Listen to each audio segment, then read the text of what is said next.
Welcome back. One more interview to go. When I was talking to Irsa, I did indicate it was the last interview.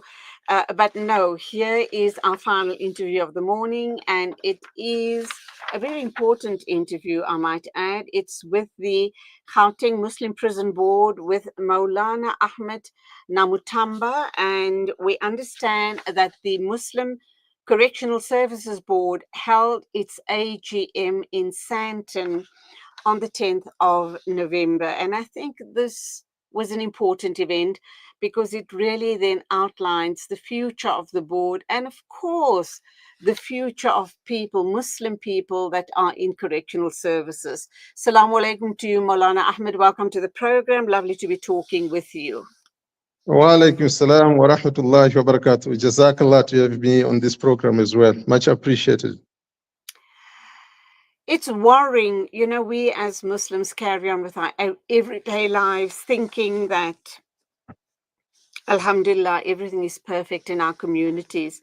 But the reality is that we have the same or similar problems that other communities have, to the point where we even have Muslim people being imprisoned. And that's where you come in.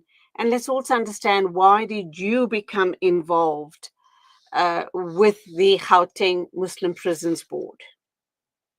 Firstly, uh, on my getting involved, it started in the early years of my youth. When I was in Darul Newcastle, as I was starting to become an alim, and MashaAllah. our late Maulana Qasim Sema used to take us to the correctional centers as people who are going to become future leaders of communities, to understand what are the issues that are on the ground and learn from there how to tackle those issues. And eventually, when I completed and settled in Gauteng, eventually I also got involved until this day, Alhamdulillah, and I thank Allah that it has become part and parcel of my life, and as well as to see people who have been in correctional centers coming back and positively contributing towards communities is something that are really moving, and something that I think each and every Muslim, it's their responsibility, as Allah has mentioned in the Quran, that وَلْتَكُنْ مِنْكُمْ أُمَّةٌ يَدْعُونَ إِلَى الْخَيْرِ, that there has to be amongst you a group of people that has to call towards goodness. And this is the call that we are giving to everyone, that we should get involved, because correctional centers are a snapshot of the ills in our communities that ends up in those centers. Subhanallah. Now, I know that you, as you've indicated, very deeply involved in correctional work amongst the Muslim inmates. Do you have Muslim females assisting as well? Because undoubtedly there must be Muslim women in prisons as well, and they too And that's, would need support and upliftment. and that's correct. So we do have some sisters that are assisting in different correctional centers.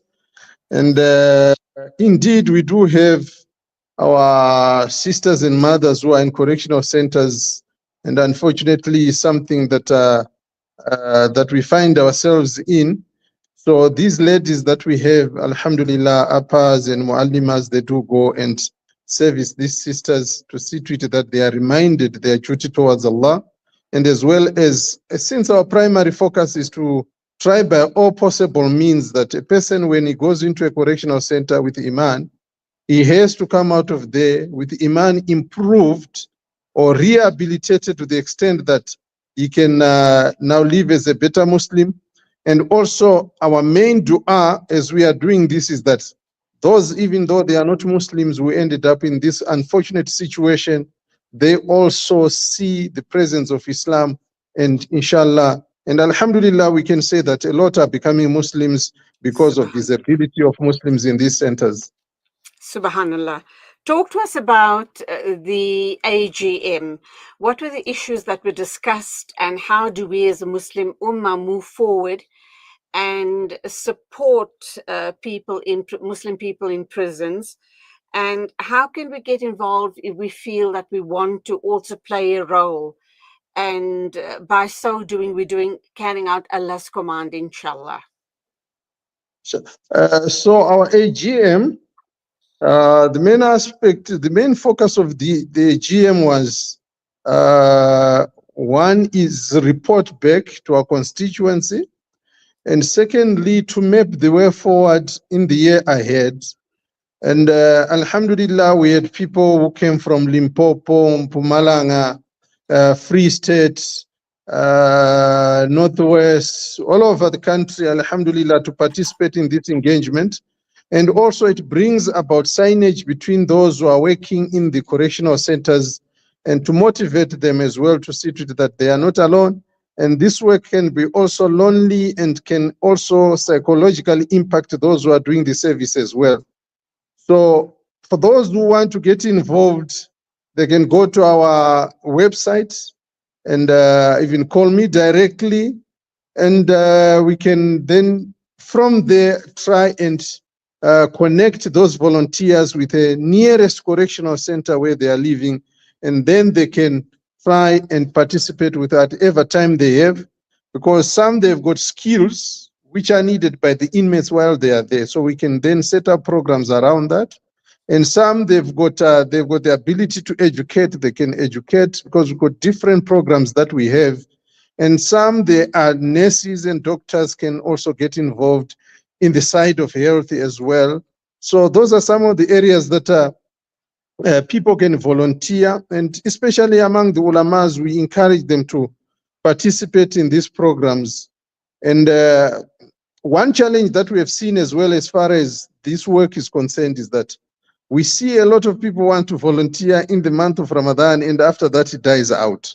So we are encouraged the Muslim Ummah that it's not only in the month of Ramadan we have to think about our brothers and sisters who are incarcerated, but it has to be throughout the year, and as well as what we wish for ourselves, we must wish them as well.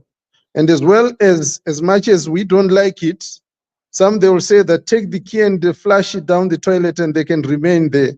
But the reality is that these same people who are there, we have made mistakes. We all make mistakes. One day they have to be reintegrated back into society. So we, as part of society, we have to play a role to see to it that when they come out, they are rehabilitated, they become active, contributing positively members of our communities. Subhanallah. We're going to have to end it there, but two very important questions. I have no doubt in my mind that there was a lot of focus on halal food for Muslim inmates. How do you guys make sure that that is and does happen? And education, what sort of opportunities are there for inmates in prisons? Do they have to be in a certain category to qualify for education? I guess education services, because I should imagine if you're really a very hardcore criminal, maybe you won't qualify, but I could be wrong. Please talk to us about those two important issues. One is halal is a challenge, like how it is a challenge in a day-to-day life of a Muslim, whether in a correctional center or not in a correctional center. But in a correctional center, it becomes more challenging in the sense that the people who are handling your food are people who have no idea about halal. So it becomes a responsibility for us to educate them how to handle halal food, number one. Number two is we work hand in hand as SANA itself and other halal bodies as well, MJC, NIHT. They do give us advice. They go and supervise and see to it that there's halal on the ground. And also, time to time, what happens is that our spiritual care workers who go there, they visit the kitchen to see to it that there is halal. Another aspect that is challenging is that as the laws of the country, they allow people to actually supply for 6 months, and they have to rotate suppliers. It becomes a challenge in the sense that the people who come to supply the food, they have to be vetted, and sometimes they end up supplying food without us knowing. So we have to rectify those situations. So it's an ongoing challenge. That's why it is important for us to get involved in this work, to see to it that the efforts that we are doing are not going in vain, because if a Muslim is consuming non-halal food, what happens is that all the work that we are doing goes in vain. And secondly, just to add to that is that so we have special people who go and inspect halal, and they have got expertise from SANA and other halal bodies that are available.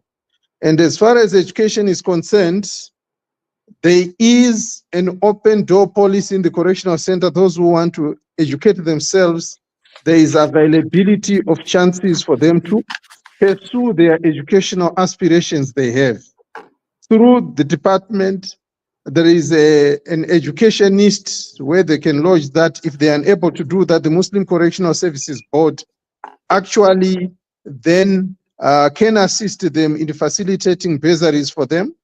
And this is for everyone who wants to study. It doesn't matter, every person, especially we even encourage those, the so-called hardcore criminals, that they should educate themselves to make them be active economically when they come out of the correctional center, not that they are redundant when they come out of the correctional centers. And one more aspect I just want to add is that we have rebranded our name from the Muslim Prison Board to the Muslim Correctional Services Board to align ourselves with the Department of Correctional Services. And this was at their also, they pleaded with us and asked that if you can align your name, instead of calling yourself Muslim Prison Board, you call yourself Muslim Correctional Services Board. Hence, you see us today branded this way, that we are the Muslim Correctional Services Board. And I see, I see the sign behind you, big and bold, Muslim Correct. Correctional Services Board. Alhamdulillah, may Allah subhanahu wa ta'ala accept all of your efforts. A wonderful, informative interview. Let's hope and pray, inshallah, by way of this interview, more Muslims come on board and assist as much as they can to help rehabilitate our brothers and sisters serving prison sentences. So shukran very much. Keep us in your du'as, and salamu alaikum to you. I mean, similar to you as well, we request your du'as. Jazakallah. Thumma Alaikum ameen. salam. It is exactly 16 after 10 o'clock. Thank you indeed for your company on the show today. Hope you've enjoyed the interviews as much as I've enjoyed the interviews and your company, of course. From me till Monday morning at the same time, as always, stay safe. Just keep Lebanon and Palestine uppermost in your mind.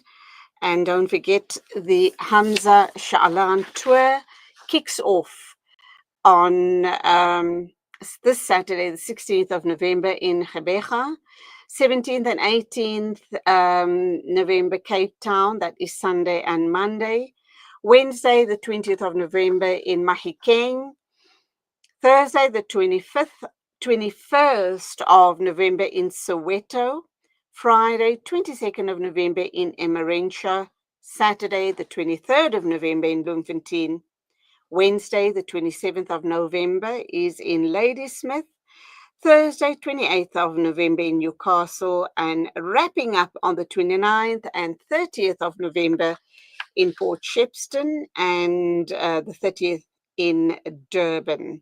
Please make sure that when we come along with Hamza Sha'alan to your area, that you come out in full force and in absolute full support of this amazing young man, Hamza Sha'alan, Gaza Through My Eyes. It's an audio-visual presentation, and at certain of the centers, Hamza will also be interacting with young people and explaining to them how to put together a video presentation and also to put together content regarding their presentations.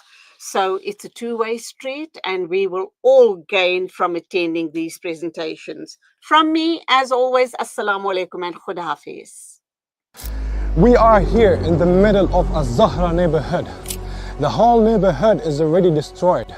More than 17 towers are down.